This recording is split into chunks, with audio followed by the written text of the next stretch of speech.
What our module 6 was to, or the 6 was to look at the intersection between climate action and poverty.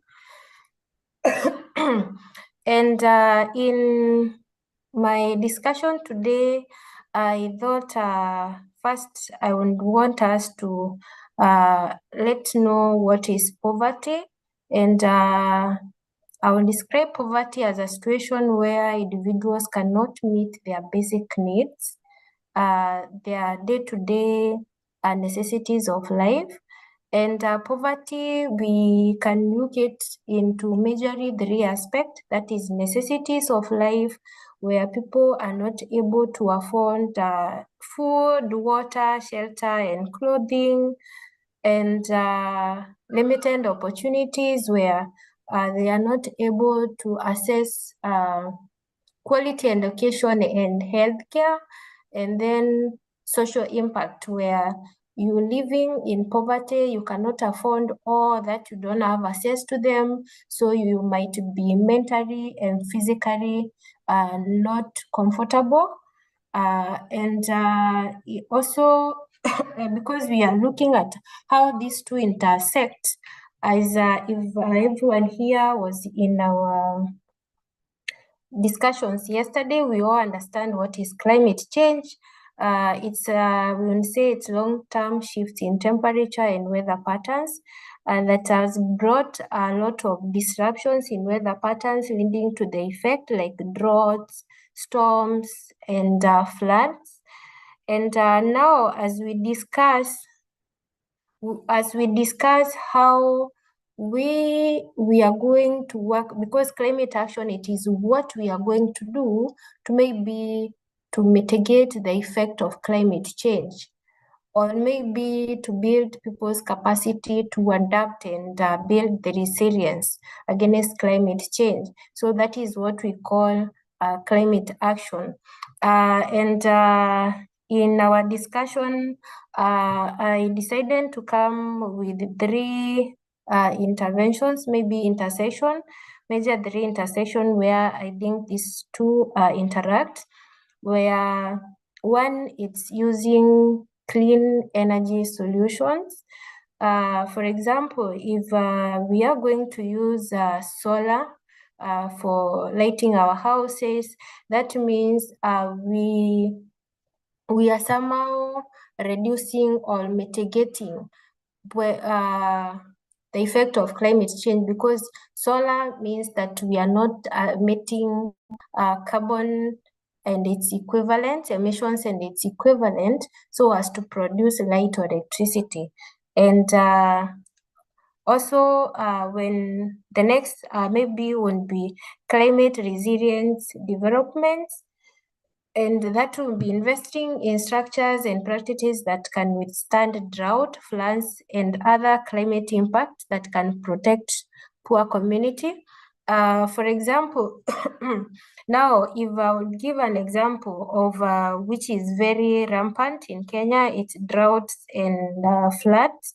So if we came with the infrastructure like water harvesting, water pans or dams, that would mean our communities who are doing maybe agriculture can utilize that water in during famine or drought seasons, and then that means they would still have food in their tables.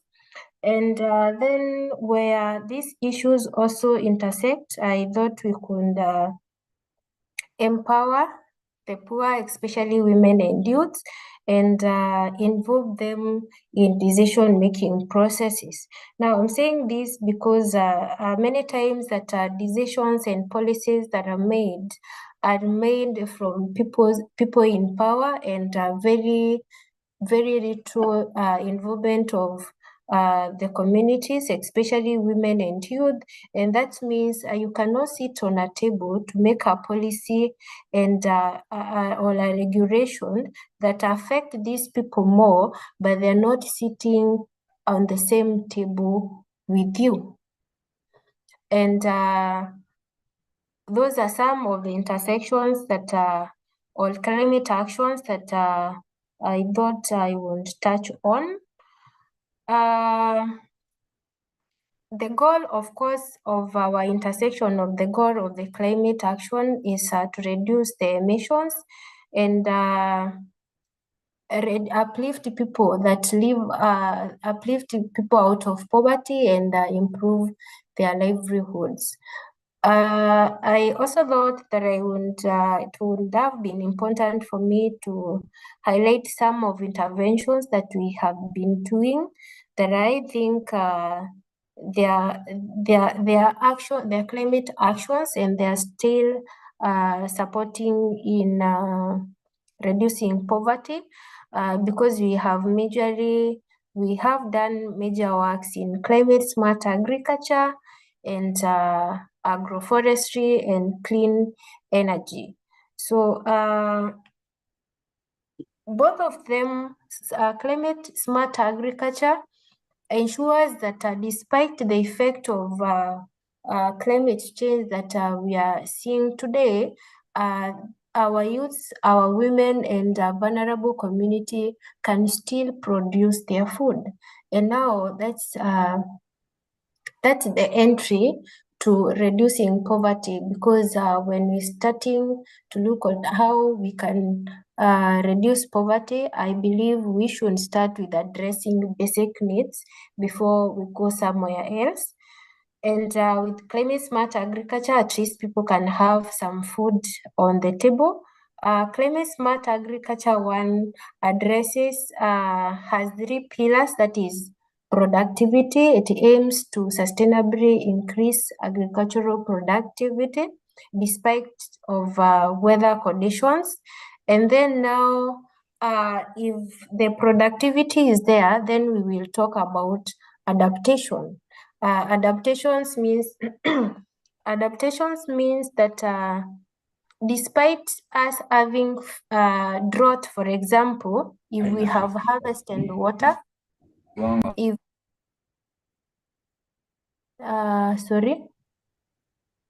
if we have harvest and water, that means that this group can be able to adapt to whatever they are facing. And then lastly, what I had wished to talk about is the issue of agroforestry, where you try to use agriculture, but still you integrate with the trees. We all understand the importance of trees.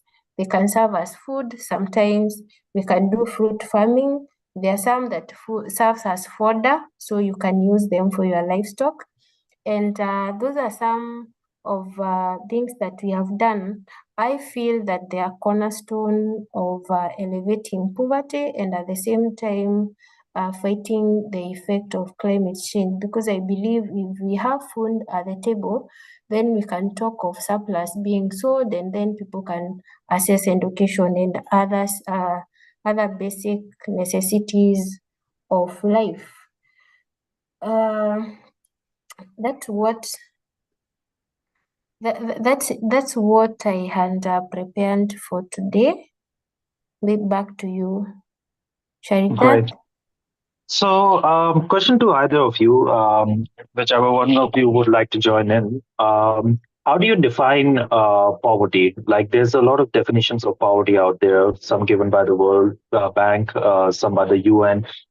Sometimes national governments give their own definition of poverty, but they don't align well with that of international communities because they say that, hey, this national government is just trying to change the definition in terms of to make itself look better, to sort of reduce those statistics which may make them look bad.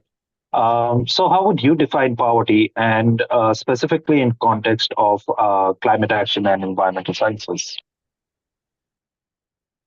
See, what I would like to say is that poverty is basically lack of opportunities for earning your own livelihood. Now, whatever way you define it, bottom line is you are unable to generate enough resources for a comfortable living, or you are unable to create enough resources for your family to dwell well, whether it is your healthcare requirements or whether it is your kids' schooling requirement or I mean, all the amenities for a comfortable life. That is what is called poverty. And frankly speaking, climate change and global warming are reducing the livelihood opportunities. So the impact on the haves and the have-nots is equally created by the climate change, because when the flooding will happen, the urban flood will happen, it will not understand whether we are going into a slum area or whether we are going into a posh colony. Bottom line is, when flood is there, everybody gets flooded, irrespective of the class, the creed, the caste. Nothing matters, right? Because nature does not have these differentiations. All these classes, all these differentiations have been created by human beings. I mean, somebody is rich because of money. Money is not something natural. Money is a man-made criteria, right? So presence of money or absence of money doesn't matter to nature, because it is not a natural process or a natural product. So if there is no water, it is no water for anybody and everybody, irrespective of whether you have money or not. If there is flood, if there is earthquake, if there is volcanic eruption, it is meant for everybody, irrespective of the class, irrespective of the economic stature.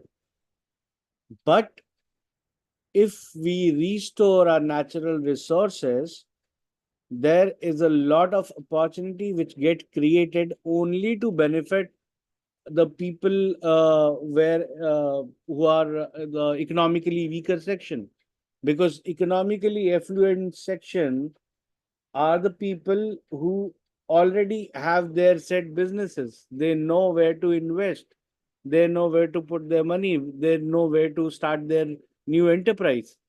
They're not looking for opportunities, they are creating their own opportunities, because they are playing around with their own set of money and their own set of network, right? So if you are working on climate action, the biggest primary beneficiary is going to be the economically weaker section. How? I'll just explain. Like, if we are talking about, let's say, a river is contaminated. Who is taking water from river? It is the marginalized communities who are staying on the river bank. The affluent class is not coming all the way to the river and draw water from it.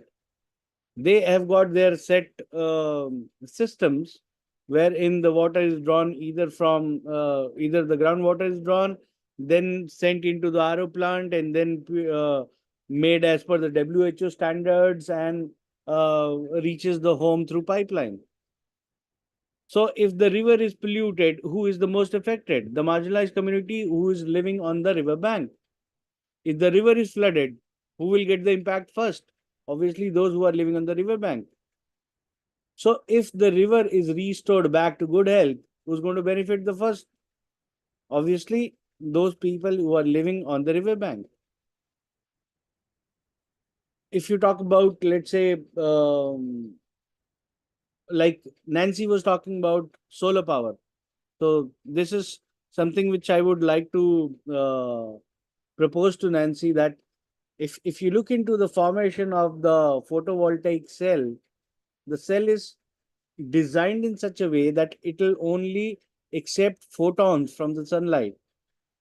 The heat carrying wave in the sunlight is the infrared wave. The infrared wave is not absorbed, is not consumed by the photovoltaic cell. So where does it go? It is there in the atmosphere. So every solar plant, I mean, I'm talking about the solar electricity generation plant. I'm not talking about the rooftop solar which is there into homes, because there the panel size is very low. So it does not create that kind of an impact. But wherever you have a solar plant generating power, there you have huge number of solar cells installed, the photovoltaic cells. And that is why in the environment circles, in the environment domain, we have a term called PVHI, photovoltaic heat island. So basically what is happening is the infrared is getting reflected back and it roams around in the atmosphere, increasing the temperature by about 5 to 8 degrees. So wherever you have massive solar plants, the temperature is rising right from day one. It's not a global warming phenomena that it'll happen, it'll create a 1 degree rise in a time period of a decade. It is happening right now. The day one when the solar plant is up and running, you have created this temperature rise from day one, from 5 to 8 degrees, depending upon the size of the solar plant. So instead of that, if you're talking about power generation through sea waves or the wind energy, they are much better and much more sustainable. But the solar plant can also be made sustainable provided you have a commensurate size of a water body around the solar plant, because solar plant will generate an extra heat of 5 to 8 degrees. But if the water body is healthy enough, it will absorb that 5 to 8 degrees. So there will be no impact in terms of the temperature rise, because apart from that, all solar plants have got everything going on perfect, except for the disposal of the solar cell once it is weaned out. So Right. when it comes Nancy, to, would you like to add to that? yeah,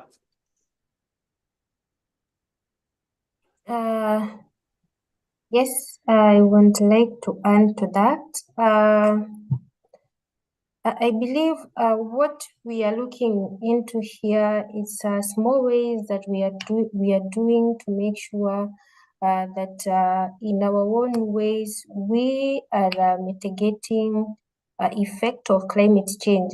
Specifically, we are mitigating the emission of carbon and its equivalent. So when I talk of clean energy solutions, I want one of them would be solar, because for example, most of the communities, and now because we are looking at the poverty and we are looking at and most vulnerable, most of them are dependent on natural resources. So in areas that I've seen, most of them depend on charcoal or firewood. So for them to have light, for them to have to cook, for them maybe to warm their houses, most of them depend on firewood. So if we hand away of reducing at some point, reducing producing light, maybe to cook for lighting, then if you found a way of reducing that emission, carbon emission, that's what we could call some of clean energy. Some of them are like we have just learned might not be effectively reducing, effectively avoiding the emission of carbon, but they are reduced to some extent. Then I would wish to comment on some questions that I've seen on the chat from, I think, Abraham. Please, what is the relationship between climate change and poverty? So as we all know, climate change, we know what it is and the effects, and it is affecting everyone. But it is not affecting everyone to the same margin, or it's not affecting everyone equally. For example, what we have just been given, if we have an area that people maybe have polluted the water sources.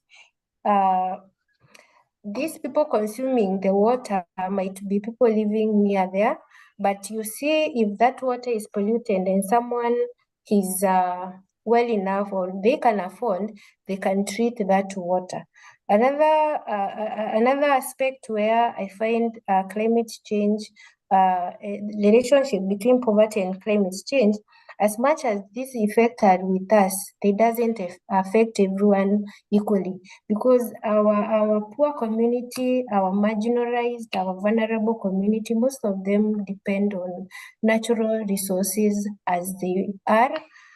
For example, forest, water resources, agriculture, maybe they're doing it how we used to do it because they don't have access to equipment or to education so that they can do it better. So if we don't find ways of educating them on how we can utilize these resources or on how they can earn a living out of these resources sustainably, then you find that gap continues to broaden. For example, if we don't find a way or an alternative of looking for a source of firewood, for example, and they continue cutting down trees to burn charcoal, they continue cutting down trees so that they can cook, that means that gap continues to broaden, as opposed to people who can afford maybe gas, maybe people who can afford to cook with electricity. Those are people we are sure they are not going to cut their trees for, I don't know, cooking or lighting their house. But the people who are poor, they will continue doing that because they don't have an alternative to that. So where the relationship is we work or we educate and come up with solutions so that we can maybe reduce the rate at which people cut down trees and come up with other sources of energy to cook or lighting their houses. The same way with the fishing or maybe seaweed farming. You find they depend on fishing as a source of livelihood, but because of things that they have done, maybe we don't have the mangroves anymore.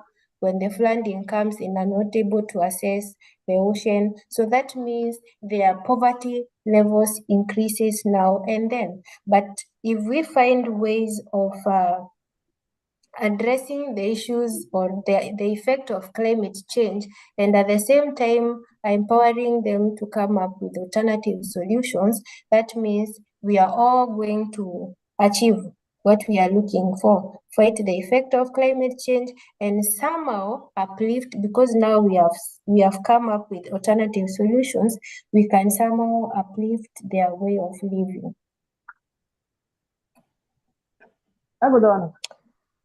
Perfect. Thank you. Back to you, We have Charita. I don't know. Yes. Sorry, go ahead. Oh, you were handing it back to me. Okay, thank you for that insightful speech. I would like to open this up to the chat in the last 4 minutes for the participants. If you have any questions for our guests before I hand it over to the moderator of the next event, please type those questions down.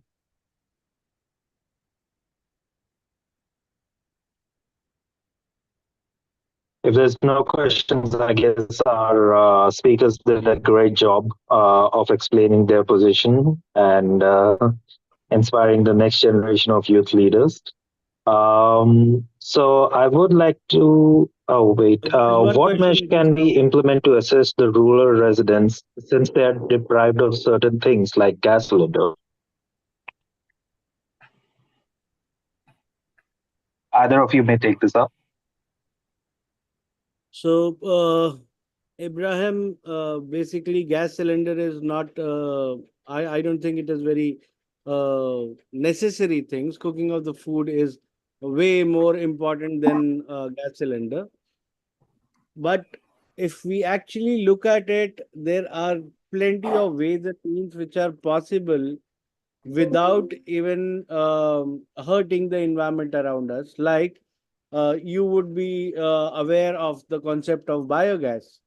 So if you have cattle, you have cow dung, and that cow dung is uh, has to decompose into the natural environment. So it will release methane, and that methane is inflammable. That can be used as a cooking gas, right? So if we want, we can definitely go back to sustainable way of living without harming nature. There are a lot of resources which are available, which can be utilized for making the life comfortable. And especially with the advent of the technology that we have today, there are just simple tweaks into our lifestyle and we can make it sustainable, right? We are wanting to create more resources to make it more complex and consuming all the natural resources. So fossil fuel is not a solution. Like if you're talking about a gas cylinder, it is basically LPG, liquefied petroleum gas. We don't need to do mining for taking out petroleum gas just for the sake of cooking. We can definitely do it with a biogas. I don't think there is any continent where you don't have livestock. Everywhere people are there into farming. That is one of the oldest professions, so to say. You have livestock, you have cattle, you have poultry, and that is there irrespective of the so-called development in any continent. This is something that the human beings know it for ages, right? If we just plan out our resources in such a way, because all animals and plants have got a symbiotic relationship, we just need to understand that relationship and implement our strategy in accordance with the symbiotic relationship established by the nature. So if you have cows, the cow dung can be utilized for a production of biogas.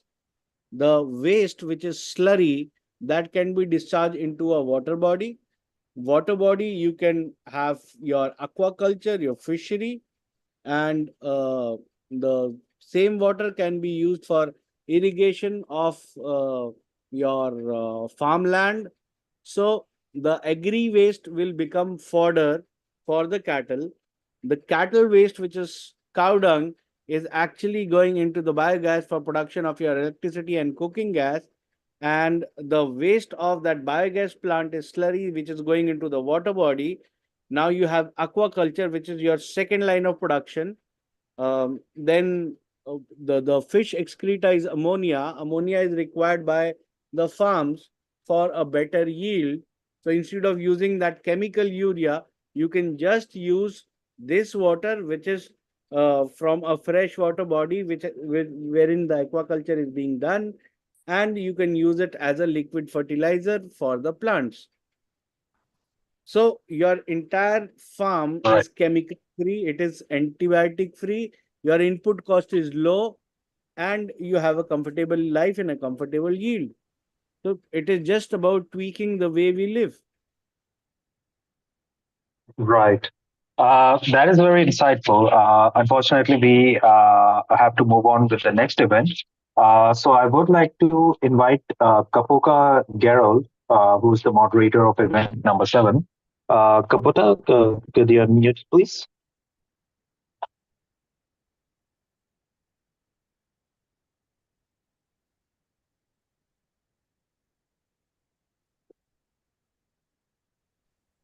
All right. Good evening, everyone.